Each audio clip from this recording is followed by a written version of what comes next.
someone called and they said, okay, like our kid is doing pretty good, but the shot's no good. Like, do you have any lessons? Do you have this? Do you have that? And I'm like, we do, but it's not the question you want to ask. Yeah. Like, I don't have a good shot. So what do you think that you need to do? Shoot some freaking pucks, man. Don't shoot 20. Like, shoot pucks. yeah. This is. Yeah, I am not gonna change. Like, and I if you're a really good, like if you have a good shot, I can take your shot and trim the fat and make it maybe a quicker release, more accurate, get more power, all the little things that, different styles of shooting and types of shooting. But unless you've shot the puck thousands, not 1,000, thousands and thousands and thousands of times, really there's no help. Yeah. You need to shoot pucks. Shoot more. So the answer to that, as you said, it's not fancy. Shoot the puck. Because you can't push a parked car. And if you haven't shot pucks, that's the parked car. You're starting from zero. You don't even know how to turn the car on right now. But I can take that car that's in neutral, and if it's moving a little bit, now I can steer it. Or you can steer, whatever, right? Yeah. But now we can, even if you're doing things incorrectly, at least there's a foundation. Now we can tweak because you know what it feels like to have it in your hands. Yeah. Right? So that's the answer. It doesn't cost you any money. Yeah, I want to stay on this for a sec just because sure. It's annoying because everyone thinks they need to do whatever camp and go to whatever spring tournament and do all this extra shit. And you don't have to do any of it. You don't have to do any of it. None of like it. You get a place to shoot at home, buy a bucket of pucks. It'll cost you $100 for 100 pucks. Yeah. And you just sit your ass down there and rip pucks. Yep. Every day. Yep. Dude, every day. Yep. You're going to have a good shot. Yep. You'll have a good shot. Yep. And then you can get the tweaks. I had somebody in here yesterday asking me about using the skating treadmill. Well, how much should they come? Should they come like 3-4 times a week or whatever? I'm like, no. You don't need that because all the time. We don't want your business. But all the time you're on the more ice. Than anybody, eh? We don't want your business. but seriously, it's like you don't actually need it. It's expensive, man, and you don't actually need it. You don't need a private lesson with you to become a better stick handler. Like set some cones up in your basement. Here's my question. Like you just said, you don't need any of it, and like most people would say, well, no, you have to have something.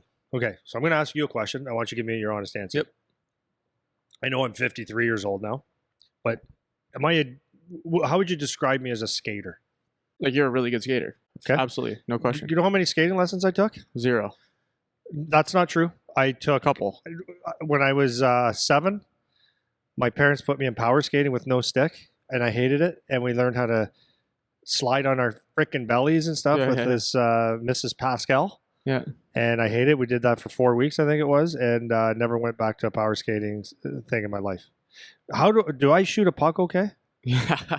And just so we're clear, because I'm not sitting here trying to blow smoke. Yeah. People that listen to this podcast train with you and have seen you on the ice. Yeah. And when you do demos, you do exactly what you're saying every time. Yeah. Like every time. Well, that's what I fell one time. I hit a rut. Aaron Ekblad goes, in all the years I've been on the ice with you, I've never seen you fall. 25 years. Yeah. Yeah. So anyways, I'm not saying this to say, hey, look at I'm amazing.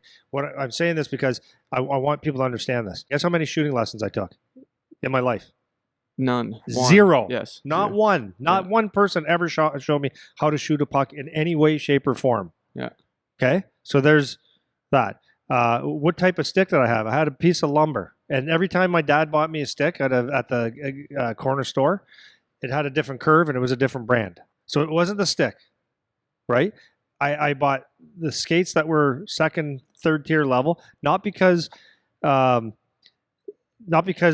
for any other reason than I knew my dad and my parents didn't have a lot of money. So I was like, I'll just take those. I'm very appreciative. So it's not the skates that made me a good skater. It's not the stick. It's not the skate sharpener. When people used to ask me what lie, what this, what that, I go, I don't know, because the truth is the lie of your stick and the curve, if you shoot it and it's off a little bit, you will adjust.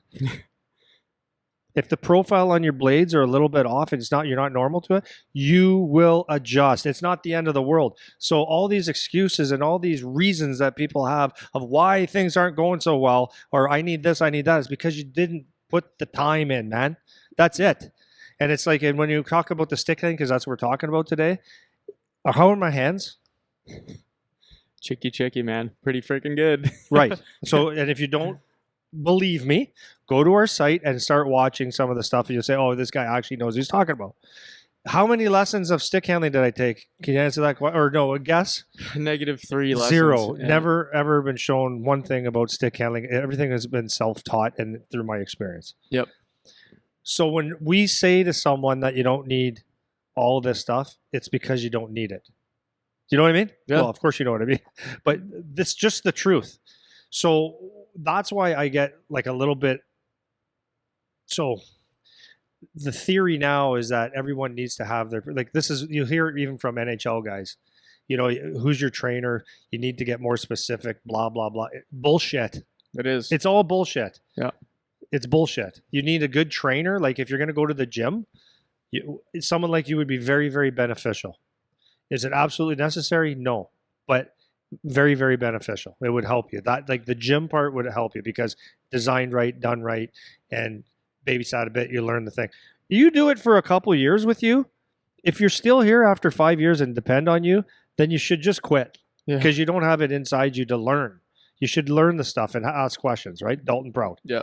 And it's the same with on the ice. If everything you need is a private lesson and someone to teach you, then it's over, man. You won't do it because you need to do it yourself. You got to figure it out. Yeah, I'll give you a chance to breathe for a sec. I don't need to breathe. Yeah, because this is exactly what I would do. And again, we're not saying like you to never go do a camp or whatever, but just as an example, I didn't come from a hockey background. I didn't have any guidance on what to do. I remember my dad actually was pretty intelligent about things. Like he gave me some drills and told me to use pylons and stick handle. My dad was of that philosophy where it's like, yeah, we'll get you in a couple camps and whatever, but I'm not paying to have you in every camp that everyone's doing all the time. Like that's stupid. Yeah. So what I would do, because I had enough of a brain, or my dad taught me to have enough of a brain, or my mom made me have enough of a brain to ask a question, I'd go to your camp, you do your stick handling drill, and you know what I would do? I'd go home and do the stick handling drill. Practice what you learned. Yeah, right. I would take what you That's exactly. a good concept. Still to the point that I stopped playing hockey, my summer training off the ice, I would do some skates with you and whatever. But I would sit right here on this floor. I would set up my pylons and I would do my weight transfers, my quick hands, my stick handling, my toe drag stuff right here on the floor. The drills that you showed me when I was 8. Yeah. The same drills, back to basics, because this is what you actually will use in a game. Foundation. You know, that's the foundation. And so we're not sitting here saying just put a blindfold on and try to figure it out on your own. No, you can get help and you can go see people and do camps and all that kind of stuff. But it's the necessity. It's like I have to do this. I have to be here. I have to be here. In order to get better puck control, I need to make sure that I get private lessons with Coach Andy. And it's like, actually, no, you just need to do stick handling. Yeah. You actually just need to spend time. And it's like that with anything, right? Like it's like anything. You're learning this as you talked about it earlier with the sales, right? Yeah. So you can read a lot of sales books. And it's going to tell you do this, this, and this. And if you follow those, you're going to feel about as comfortable as a fart in church. Because it's someone else's process and it's selling books as blah, blah, blah, blah, blah, but it's not you. So I would try to follow some of the processes and tracking and all that stuff when I was in my business, started my business. But you know what the best sale for me was? Someone would see me teach. That was the first sale because they wanted to be part of it. The second one was I was just honest with people. What I don't need is a course. I don't need it. That's just looking for, I mean, it's not bad to educate yourself and get stuff, but if I'm depending on a course to change my life or a book to change my life on me feeding my family, then it's not for me, man. You know, so it's the same with the hockey. It's like, go figure it out, man. Go figure it out. You don't need everything. It has to be a course or a lesson. Yeah, and then last thing I'm going to say, because just beat the shit out of this one, is I don't care though. No, because it's important. It's important. Like settle down. Because this is what my whole philosophy is about everything. Like we were talking about before, there's theory, there's stuff you can read in a book and whatever. It's like, okay, so you need somewhere to start from. So if you know nothing, go read a book. Yeah. Good. Then implement. Yeah. It's like read or learn or whatever. Try to train yourself with theory and then action. Yeah. And then go back to theory and then action again. And then over time you're gonna refine that to be where you want to go. So it's not a smart strategy to never read anything or pay attention to anything, because then you're just blind trying to figure it out, Yeah. and you could avoid a lot of mistakes Yeah. if you just listen to someone or read something or Yeah. whatever. But then there's the action part of it, you know, and this was something I found in school with engineering is we would do all these tests and read all these books and do all these practice problems and whatever. But until I did my final project where it was like, I actually have to figure out how to do the process now. Yeah. I couldn't do anything. I didn't know how to build anything until I figured out, okay, I need to budget for this. I need to figure out how much this costs. What are the tools that I need to make this thing? What happens when I run into a problem? What happens when it doesn't go as perfectly as it should, like it did in all the problems I solved earlier that someone else already solved for me? Yeah. You know, you have to go through and figure out what the process is because you're going to do things that it's individual to you always, whether Yep. it's learning a hockey skill, whether it's building a Lego set, whether it's whatever. When you actually go to do the action or the activity, you're going to come up with new issues that you haven't come across before. And you have to figure out how to get through that. And that's the process. That's the sales. That's the skill building. That's all that stuff. Yeah. So you can read a book till you're blue in the face, or you can come to however many lessons you want with Coach Andy teaching you how to shoot. If you don't go take the action on your own and actually pay attention to absorb the information, you have to keep coming back for the shooting lesson, man. Yeah. You're going to have to keep coming back. Yeah. Just to beat it to death. Yeah. Keep it going. No. But, and it goes back to the thing. And the thing is, if there isn't, like, do you need to play spring hockey? No and yes. Do you need camps? No and yes. Like, the answer is basically what you just said. If you don't have that burning desire to actually be the best guy on the ice all the time, that's going to include stuff at home and actually mostly at home, then you're not going anywhere anyways because players are too good and they have a burning desire. They eat, sleep, and breathe hockey, right? And they have size and they have skill and they have talent and work ethic. So that's what you're up against. So if you're waiting for someone else to solve all your problems, it is to be, it's up to me.